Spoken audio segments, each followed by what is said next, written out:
Coach, the importance of having two good showings heading into tournament time to maybe get the momentum up and just get things back on track. I know it's a fresh start in March, but crucial. Yeah, well, I think it's important, especially in terms of our preparation for the tournament. I feel like that provides some confidence and some, you're feeling good when you enter practice, and so you're focused on the scout. Once we get to DC, it probably won't matter too much, but in terms of our preparation, I feel like coming off of 2 wins is pretty important. Do you notice in March kind of a resurgence and a different fire in the locker room? And some guys say, "Hey, March Madness is why I play college basketball." Yeah, I think so. I think that it's exciting because you turn on the TV, games are on all day, the excitement of championship week and all those things. I think it just and to have a chance to be part of it is very special. So I feel like guys are aware of it and really embrace it this time of year. What has clicked offensively in the last 2 games for you guys? Well, I think we've shot pretty well. Not that we've made an incredible amount of threes, but we made a good percentage. I think our ball movement and player movement has been good.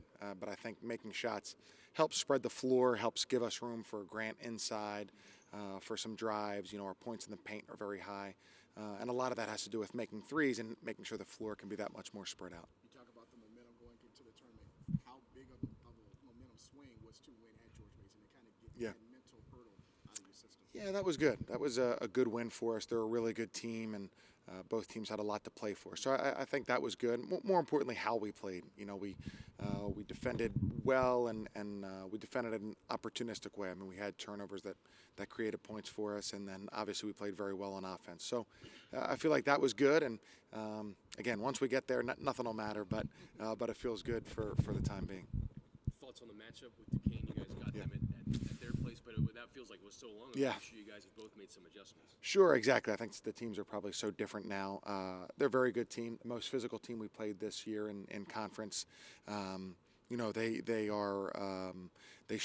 shoot and make a lot of three-point shots, and they really offensively rebound the ball. They had a lot of offensive rebounds against us, so we're going to have to make sure that we can create some turnovers, that we can hold our own better on the glass, and then really get moving on offense. I think one way to combat a team that's physical is to try to move as much as possible, and something that we can be good at, and hopefully we are good at it.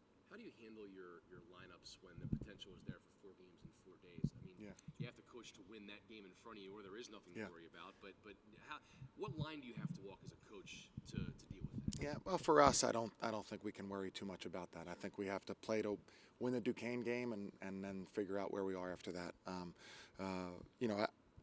Bob and I were on the radio show last night, and I said I don't even think Rhode Island can afford to do that. It's something you can talk about, but in reality, I mean, you have to play to win the game and see what happens, and hope that your guys are physically fit enough and can handle a game if you're lucky enough to play the next day. How much do you talk to the team about this being really now a wide open tournament? We have talked about it. I think, since the St. Joe's, the big win St. Joe's had against Rhode Island, I think that really opened people's eyes to, wow, maybe it is open. And, Rhode Island's still the favorite in the tournament. But obviously they're coming off a week where they lost 2 games, and maybe it is a little bit more wide open. I think having played everybody, we've seen how deep the league is and how good it is. So hopefully we can go up there and play as well as possible. How proud are you of what Grant has accomplished this season based on where he was a year ago this time? Yeah. Well, it's really phenomenal. I mean, for him to be an all-league player as a freshman, that is truly significant. This is a great basketball conference, and to achieve that is really significant. And given the fact that what happened last year just makes it that much more amazing, and a credit to him and his hard work and persistence and really sticking with everything. Obviously, he's in the midst of a very good year, and I think a great career. Did he even exceed your expectations coming into this year? He did. I feel like we knew he was going to be a really good player, but it'd be hard to predict somebody could be that consistent.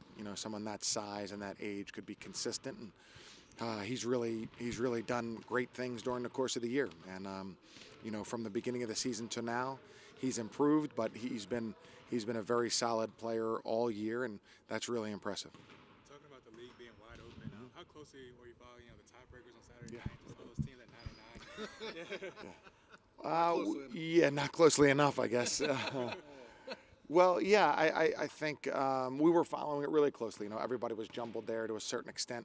You know, I thought we'd get the word a little bit more, a little earlier in the evening. And as we waited, I think we were kind of growing in our opinions of what it would be. So, you know, it's interesting. I think, you know, when you have 14 teams, this is the kind of thing that's going to happen. You know, there's not a lot that separates in a lot of leagues in college basketball. Not a lot of separates from, you know, first place through fifth place. And then especially when you have so many teams and unbalanced schedules, you're going to have tons of ties and different tiebreakers. I'll say for Duquesne, you guys, this program was number 21 of the last 22 against Duquesne. So just over the years, what has it led to all the success against Duquesne specifically? Yeah, I don't know. I just think luck of the draw, or when we've happened to catch them. I don't necessarily think there's anything to it. And you know, most importantly is the game on Wednesday. So hopefully Thursday. Most importantly is the game on Thursday. Hopefully we can play well that night. That's all that we'll worry about. You mentioned focusing one game at a time, but you would have to win four Yeah. to win the title. But what kind of traits do you feel the team will have to have in order to make a run like Yeah. that, like you would have to? Yeah, great point. You have to have some resolve, you know, because given the fact that you know, to win back-to-back games on back-to-back nights with this level of intensity is impressive. And so then to do that 4 consecutive nights, there are going to be swings that go against you, calls that go against you, runs that go against you. You have to have resolve to be able to come to the huddle or dig in and huddle with your teammates to make sure you can end it and start your own positive run. And, you know, I think the team that does that best will have the best chance.